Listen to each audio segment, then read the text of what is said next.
Good morning, everyone. Daniella here.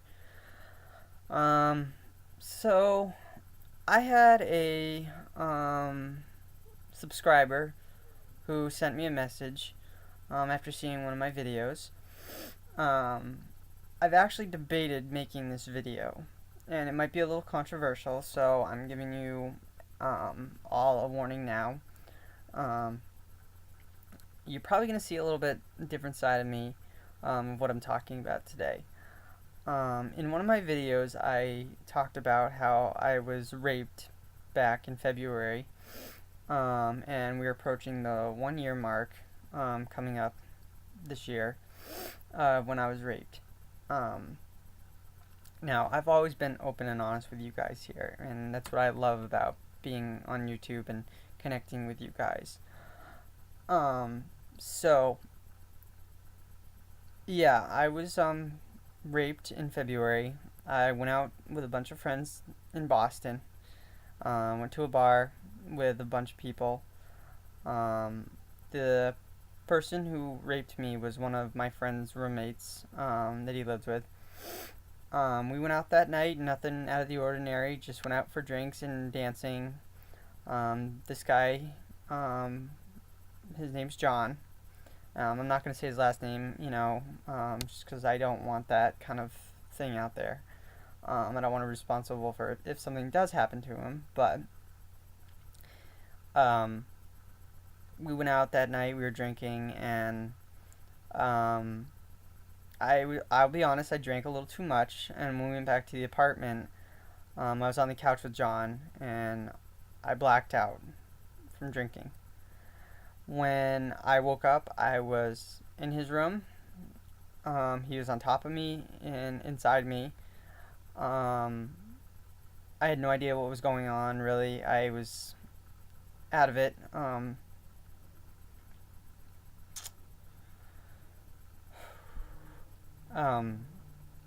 I tried to push him off. He wouldn't.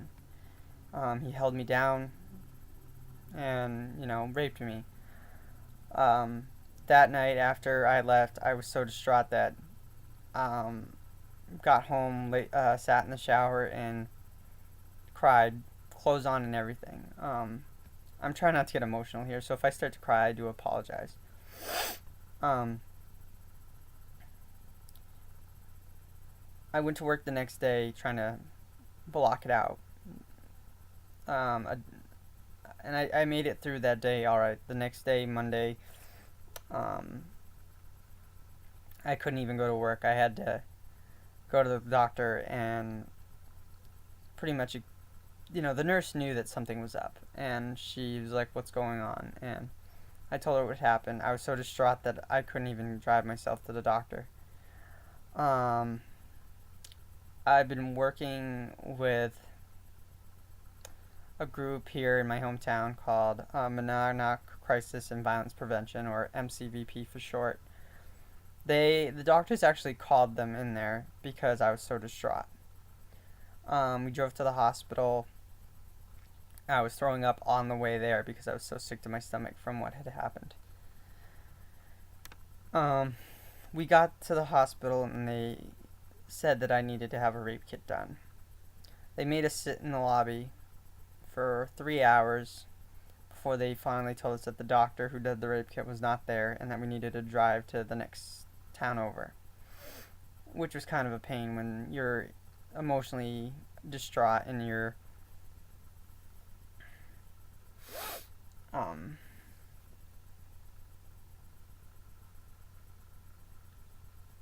just upset and confused. Um,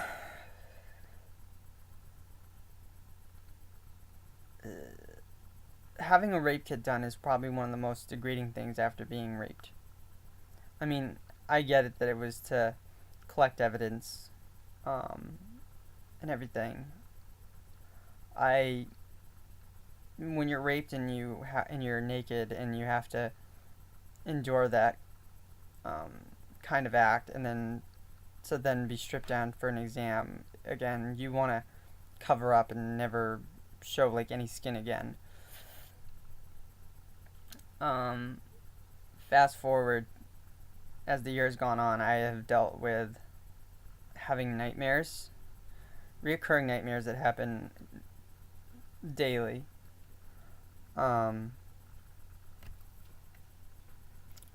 I've dealt with PTSD.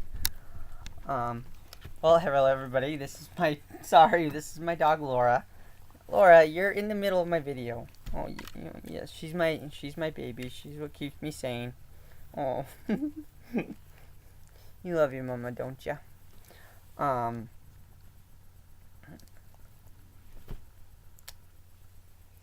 And I've been dealing with this for almost a year now, and it doesn't seem possible. I don't know how I go through life on a daily schedule of living with being a victim of rape. The message I want to send out here is to help anyone who's been sexually assaulted, raped, is that you are in control of your body. If you don't want to be touched a certain way, if you don't want to be touched at all, you don't have to be. You don't have to have sex with somebody if you don't want to. We found out with the results of my rape kit that I was also drugged that night.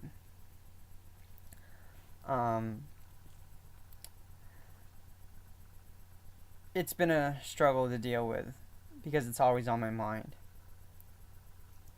The message I also want to send out to John right now, who is living comfortable in his life in Boston, is you should be lucky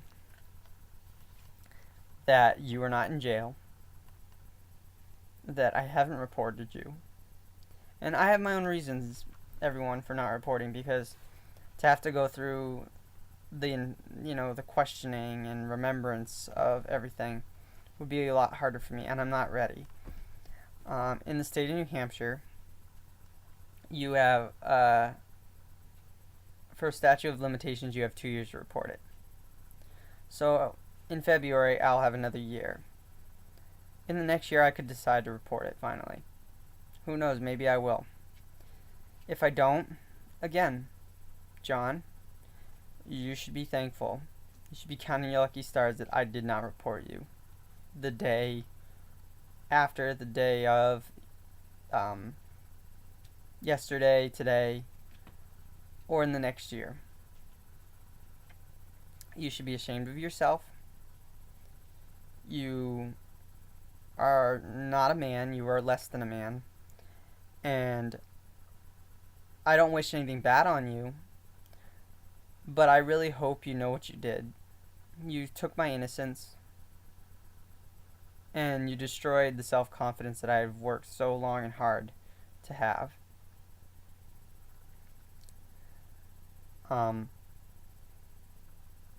To all the victims out there who have ever been raped, I'm so sorry that you had to go through that.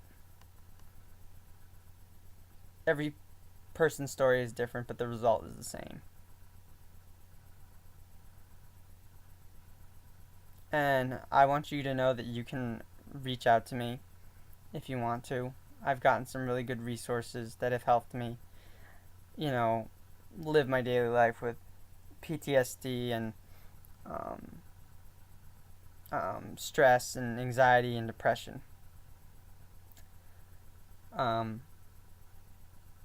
Reach out to someone if you've been sexually assaulted. It should never be something that anyone goes through.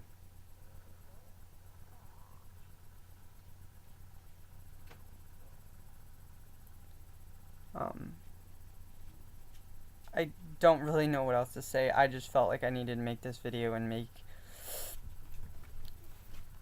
hi baby. To let everyone know, because I share everything with you guys. Hello. And I wanted you guys to know because you guys are my family here, and I love helping you guys. So, anyways, I'm gonna sign off here, but I hope you all have a wonderful day, and I will see you on the flip side.